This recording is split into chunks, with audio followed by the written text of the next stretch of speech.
কেন পাক অধিকৃত কাশ্মীর আস্তে আস্তে সন্ত্রাসের ঘাঁটি হয়ে উঠেছে। পাক অধিকৃত কাশ্মীর আমরা ফেরত আনার জন্য কোনো যুদ্ধ করব না, কোনো লড়াই করব না। পাক অধিকৃত কাশ্মীরে একেবারে অনাহার পরিস্থিতি তৈরি হয়েছে। এই তাহিরের যে জানাজা, যে শেষকৃত্য, সেই শেষকৃত্য সম্পন্ন হয় পাক অধিকৃত কাশ্মীরের তার বাড়ির এখানে। কোনোভাবে এই বিষয়টা কোনোভাবে কিন্তু মেনে নিতে পারছে না সাধারণ মানুষেরা। তখন তারা এই লস্কর-ই তৈয়বাকে ঘাট ধাক্কা দিতে যায়। এই পরিস্থিতিতে কিন্তু বিপাকে পড়লো লস্কর-ই তৈয়বা। তাদেরকে ঘাট ধাক্কা দেওয়ার পর তারাও রীতিমতো ঝামেলা করলো, কিন্তু শেষ পর্যন্ত ঘাট ধাক্কা দেওয়া হয়, তাকে বাইরে বার করে দেওয়া হয় তাদেরকে।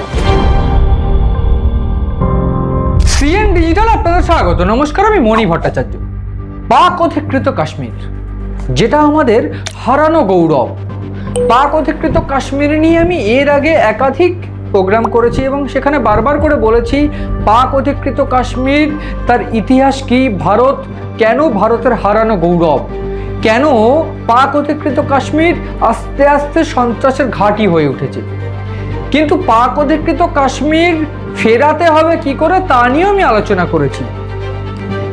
ভারত অপারেশন সিঁদুরের পর পরিষ্কার করে বলে দিয়েছিল যে কোনোভাবে পাকিস্তানের সঙ্গে যদি এক টেবিলে বৈঠক হয়, সন্ত্রাসবাদ দমন নিয়ে নয়, পাক অধিকৃত কাশ্মীরকে ফেরানো নিয়ে হবে।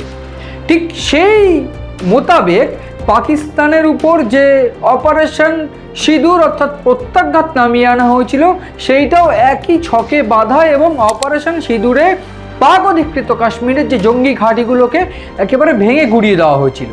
এই চিত্রটা আমার আপনার সবার জানা। এবং এই ঘটনার মধ্যে যে বিষয়টা আপনি হয়তো ভুলে গেছেন, যেটা আমাদের মনে আছে, রাজনাথ সিং, নরেন্দ্র মোদী সহ একাধিক দেশের অন্যতম গুরুত্বপূর্ণ নেতা যারা, তারা পরিষ্কার করে বলেছিলেন পাক অধিকৃত কাশ্মীর আমরা ফেরত আনার জন্য কোনো যুদ্ধ করব না, কোনো লড়াই করব না।